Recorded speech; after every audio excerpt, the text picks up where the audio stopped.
how you're doing. My name is Remi Ayojimi, and I'd like to welcome you back to my YouTube channel, Real Relationship with Remi.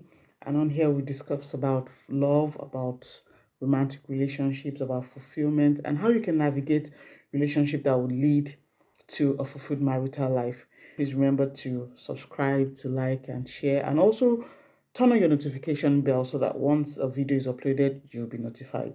Today, we'll be talking about setting boundaries in your relationship, how to set healthy boundaries in your relationship. Now, you might want to ask or say that, oh, are there some lines that are not supposed to be crossed in a relationship, or are we supposed to set? Is it not too much, or is it not too much or too formal to be saying that you want to set boundaries in relationship? And I would say if you can set boundaries in, maybe in a business partnership, in a friendship, why should a romantic relationship be any different? I mean, it's actually a relationship between two people. So boundaries are actually very, very necessary. I mean, healthy boundaries are necessary in any relationship that, wants to be fulfilled and, very productive. So let's talk about how, the importance of setting healthy boundaries in a relationship. Now, setting boundaries or setting healthy boundaries will help both of you to manage expectations, right? It also helps you understand each other better, because you must have talked about it, you must have discussed it, and now put the boundaries in place. So another thing is that it helps you to prioritize yourself. I mean, personally, in any relationship, that you can prioritize yourself, you can look out for yourself and also look out for your partner to, cater to their needs and, well-being. And in a relationship, you are able to say, when you have boundaries, you can say no to things that you do not like. You can say no, you can, to your partner and say, no, I don't like this, I don't enjoy this. You can say no to each other, and there's no hard feelings because boundaries are already in place. Another thing why it's important to set boundaries is it creates a safe environment, a safe place for you to grow in that relationship, for you to, to nurture yourselves. Now, there's no kind of it leaves no room for pretense. It leaves no room at all, no room for pretense at all, or you forming to each other, because you are both in a safe environment. You are comfortable in each other's, space, because there's no forming.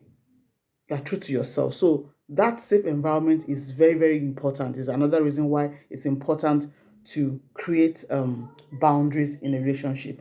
You're also able to keep a healthy balance between you as a person and you as somebody in a relationship.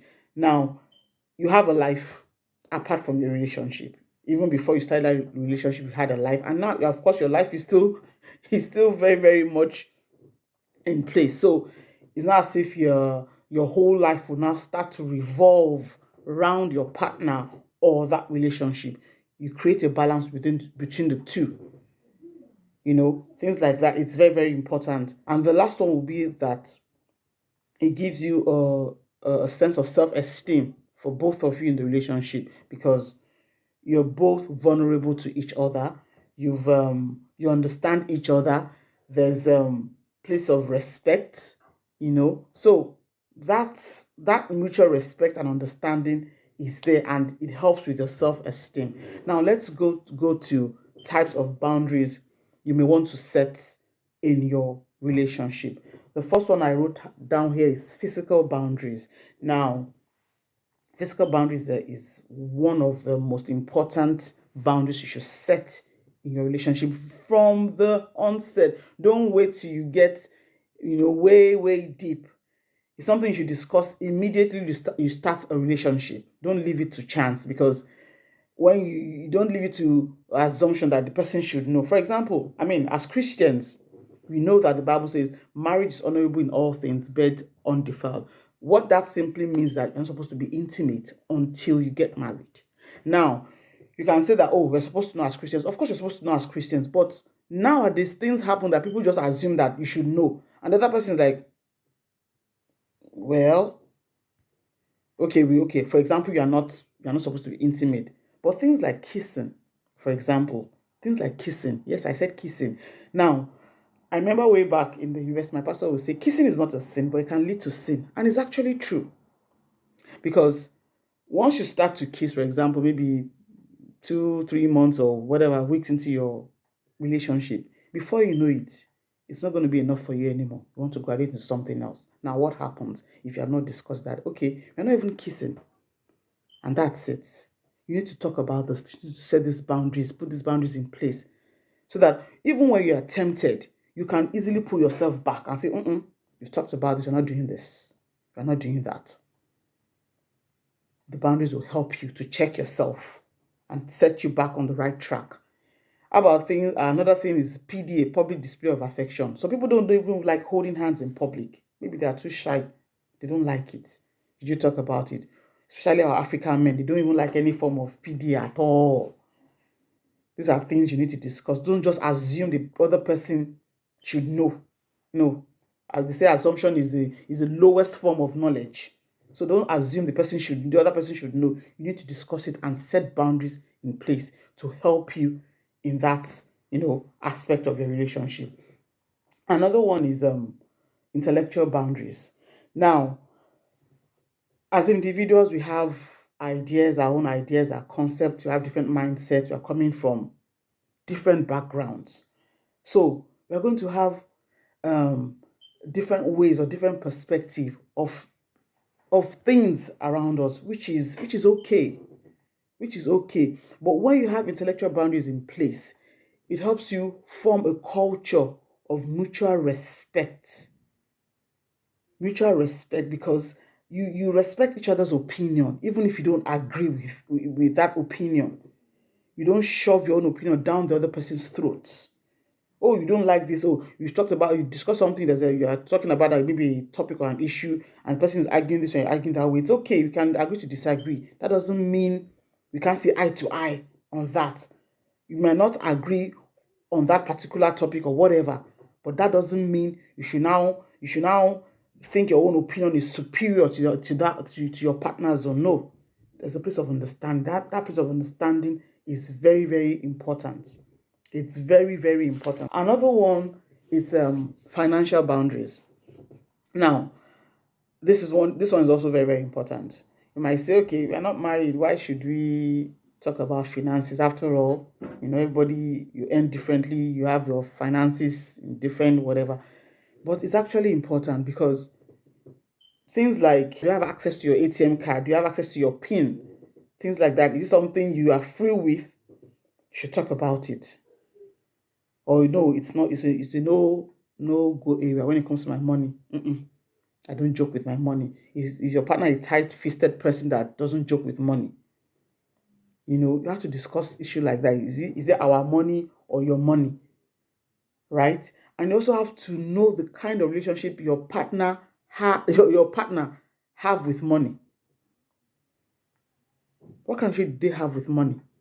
Some people are very, their relationship with money is, they are not free, probably because of their background. Maybe somebody that has suffered in the past, now has money and is always holding it close to their chest. They don't, that relationship with money is as if money is so sacred, they can't no, it has, things like, you have to discuss it. You have to know, you have to talk about that. Okay, when I'm down, can you help me financially? I read a post on Instagram some time ago. A lady was, asking for opinion and said that, okay, um, they've been dating for 3 years or so, and suddenly the guy lost his job, and the guy now asked the lady that, can you please help me with my mortgage? I think for the next 2 months or so, to help, payment on the house for mortgage and everything. And the lady said she declined, because she doesn't want to. She has the money, right? But she doesn't want the guy to feel that, oh, he can always come to her when he doesn't have money, or depend on her, blah blah blah. And she was asking for other people's opinion. People were like, oh, you're wicked, you are this, you are that. Obviously, they discussed about that before they started a relationship. And the guy broke up with her. Yeah, I think the guy broke up with her. She was now asking, what did she do wrong that the guy had to break up, because she said she can't help him. Things like that will come up. So is it something you're able to do? You need to talk about it and put those boundaries out. You know what? If my money is not our money, or your money is not our money, you need to know, so that if it's not something you can manage or you can cope with, you can go your separate ways. Of course, you can't know yourselves 100%, but these are really, really vital issues you discuss. And even in your finances, you can help each other become, you can become each other's accountability partner. Maybe, like I said, somebody that is a free spender that spends money anyhow, you can help that person by saying, no, no, no, no, put 10%, you pay your tithe, you save 10%, talk about it to help that person to be accountable to each other. That's another, how you can help each other in your finances. And the last one will be your personal and emotional boundaries in your relationship. Your emotions, how do you manage your emotions? You see that when you are angry and your partner is angry, you can't talk. The person blows their top, and everywhere is hot, hot, hot. And when maybe somebody that is very, when you are emotionally down, you keep to yourself, don't want to see anybody. Those are like extreme emotions and everything that you display. You can actually help the person. Maybe the person wants to seek for help, maybe therapy, want to read books, or just help the person to improve. We help each other to improve in that aspect of your life. And of course, begin to set boundaries and say, you know what, when you're angry, you don't do this. You learn to do this. When you're feeling down and low and you don't want to see anybody, you need to reach out. Don't just keep it to yourself. These are things that you need to discuss within your relationship that would help you, navigate that relationship into something that you would want to go further into marriage. So all this that I've said, I want to believe that there are important things that you would want to, take into consideration as you get into a relationship, to discuss it, to set, even if you're in one already, you can start setting those boundaries now, because you don't want anything to impact your future negatively because you refuse to do things you're supposed to do now. So I want to believe you've learned a thing or two on today's edition, and I can't wait to see you on the next episode of Real Relationship with Remi. Thank you for joining me once again, and do have a lovely week ahead. Bye bye.